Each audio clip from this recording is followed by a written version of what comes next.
शाही कला लाहौर में champions trophy की इफ्तिताही तकरीब। Chairman PCB Mohsin Naqvi, champions trophy के एम्बेसडर टिम साउदी और जेपी जमनी की शिरकत। 2017 की विनिंग टीम भी कप्तान सरफराज की क़यादत में शरीक। खिलाड़ियों में मोहम्मद हफीज, अजहर अली, बहार रियाज, इमाद वसीम, हारिस सुहेल, शादाब खान, मोहम्मद आमिर, जुनैद खान और हसन अली शामिल। आईसीसी हुकाम, साबिक कौमी और आलमी क्रिकेटर्स की भी आमद। स्पीकर पंजाब असेंबली मलिक अहमद खान, वजीर खेल फैसल खोखर भी शरीक। गुलकार आतिफ असलम चैंपियंस ट्रॉफी का ऑफिशियल तराना गाएंगे।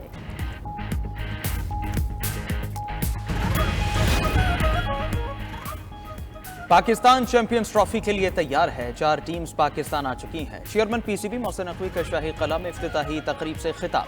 कहा, हमने इवेंट के लिए बड़ी मेहनत की, स्टेडियम्स रिकॉर्ड वक्त में अपग्रेड किए। विफाक, पंजाब और सिंध हुकूमत के साथ सिक्योरिटी एजेंसीज का मशकूर हूँ। इनकी मदद और मेहनत ने चैंपियंस ट्रॉफी कराना मुमकिन बनाया।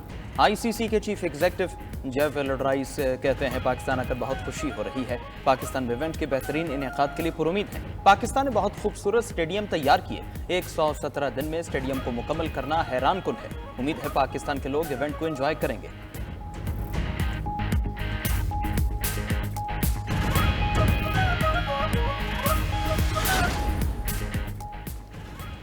किसी को भी रियासत को चैलेंज करने की इजाज़त नहीं देंगे। माजी में भी हम दहशतगर्दी का मुकाबला करते हुए कामयाब हुए। Chairman Peoples Party Bilawal Bhutto की म्यूनिख में मीडिया से गुफ्तगू। कहा, चैलेंजेस हैं और हम चैलेंजेस से निमट रहे हैं। बानी पीटीआई से जमहूरी किरदार की कोई उम्मीद नहीं। मुल्क को बानी पीटीआई की सियासत से पाक करना होगा। नौजवानों की मायूसी में बानी पीटीआई का किरदार है। तमाम इदारे और सियासतदान अपने दायरे में रहकर काम करें। हम अपने नौजवानों को डिजिटल दौर के लिए तैयार नहीं कर रहे।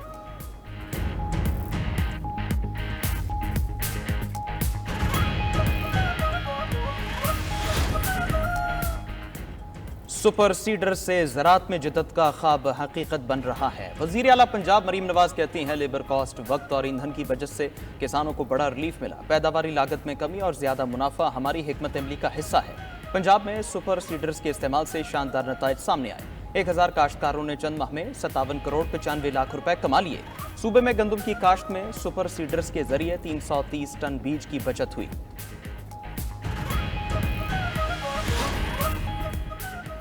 एमक्यूएम और पीपल्स पार्टी में हो गई शुरू लफ्जी जंग। मुत्तहदा रहनुमा फारूक सत्तार की पीपल्स पार्टी पर कड़ी तनकीद। कराची में न्यूज़ कॉन्फ्रेंस करते हुए कहा, सिंध हुकूमत 16 साल हुक्मरानी की आड़ में करप्शन कर रही है। सूबे में कहीं पर आइन और कानून की हुक्मरानी नजर नहीं आती। सिंध हुकूमत की नाइंसाफियों का सिलसिला जारी है। कराची में पहले ट्रांसपोर्ट माफिया होता था, अब डंपर माफिया घूम रहा है। 100 से जायद शहरी डंपर माफिया की नजर हो गए और हुकूमत खामोश है।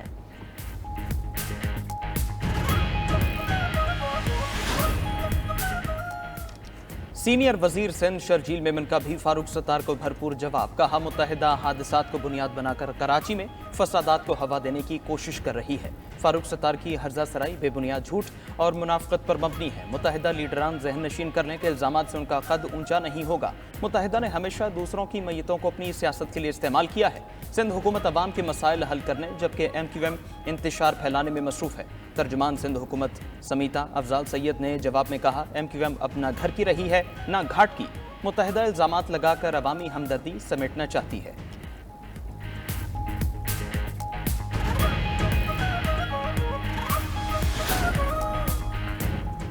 कराची में हैवी ट्रैफिक से हादसात में शहरियों की अमवात। गवर्नर सिंध कामरान किशोरी ने कायम मकाम chief justice Sindh high court के नाम दूसरा खत लिख दिया। मौक़िफ़ इख्तियार किया कि शहर में इंतजामी गफलत और कानून से रूगर्दानी हादसात की बड़ी वजह है। ट्रैफिक हादसात में शहरियों की हलाकत संगीन मसला है। अदालत का वाज़ेह फैसला है कि सुबह 7 से रात 11 बजे तक भारी ट्रैफिक शहर में दाखिल नहीं हो सकती। इस हुक्म के बावजूद इस पर अमल दरामद में अदम तसलसल की शिकायत मुसलसल बढ़ रही हैं। उम्मीद है अदालत अपने अहकामात पर अमल दरामद यकीनी बनाएगी।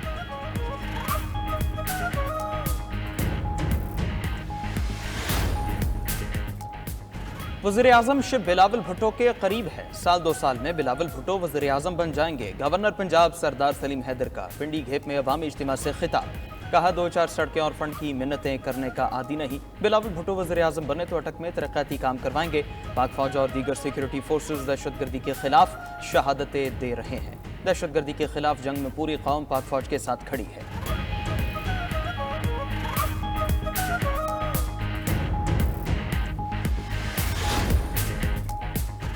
रावलपिंडी में खुश्क साली के बायस इमरजेंसी नाफिज। बारिश न होने पर जेर जमीन पानी की सतह मजीद कम हो गई। रावल डैम में सिर्फ 45 दिन पानी जखीरा रह गया।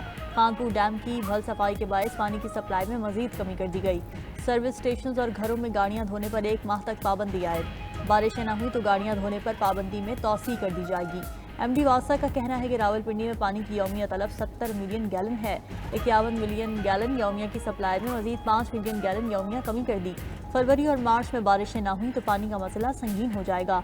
शहर में तामीरात पर पाबंदी आयद कर दी गई। खिलाफ वर्जी पर चालान होगा, पर्चा भी कटेगा। किसी घर की टैंकी लीक हुई तो उसके खिलाफ भी कार्रवाई होगी। दूसरी तरफ वासा ने पानी जाया करने पर 2 शहरियों के चालान कर दिए।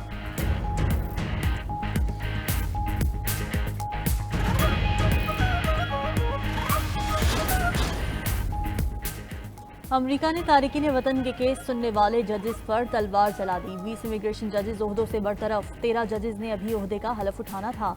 अमरीकी मीडिया के मुताबिक 5 असिस्टेंट चीफ इमिग्रेशन जजेस को बगैर किसी नोटिस के निकाल दिया गया। अमरीकी महकमा इंसाफ के ऑफिस बराए इमिग्रेशन के मातहत 700 जजेस हैं। जजेस की बतरफी विफाकी मुलाजमीन में बड़े पैमाने पर छांटियों का हिस्सा है। इमिग्रेशन अदालतों में पनाह गुज़ीनों के 37 लाख से ज़ायद केसेस ज़ेर समात हैं। दूसरी तरफ ट्रंप इंतजामिया ने आठवीं हथियारों की निगरानी करने वाली एजेंसी के 300 मुलाजमीन को भी निकाल दिया। नेशनल न्यूक्लियर सिक्योरिटी एडमिनिस्ट्रेशन से भी 50 मुलाजमीन बरतरफ किए गए। अमरीकी कांग्रेस का अहम एजेंसी से मुलाजमीन की बरतरफियों पर खदशात का इजहार।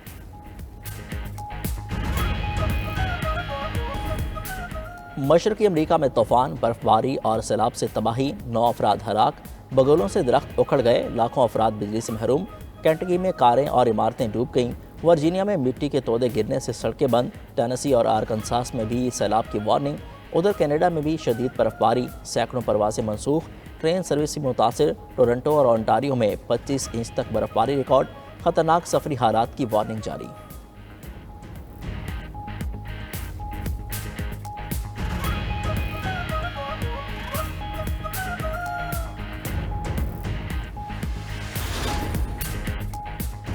ऑस्ट्रेलिया में गैर मुल्की सरमायाकारों की जायदाद खरीदने पर पाबंदी आयद। ऑस्ट्रेलियाई हुकूमत का घरों की बढ़ती कीमतों से निपटने के मंसूबे का ऐलान। वज़ीर हाउसिंग का कहना है कि 1 अप्रैल से गैर मुल्की सरमायाकारों पर 31 मार्च 2027 तक जायदाद खरीदने पर पाबंदी होगी। पाबंदी से मकामी खरीदारों को फ़ायदा होगा। ऑस्ट्रेलिया में मकानात दुनिया में सबसे ज़्यादा महंगे हैं।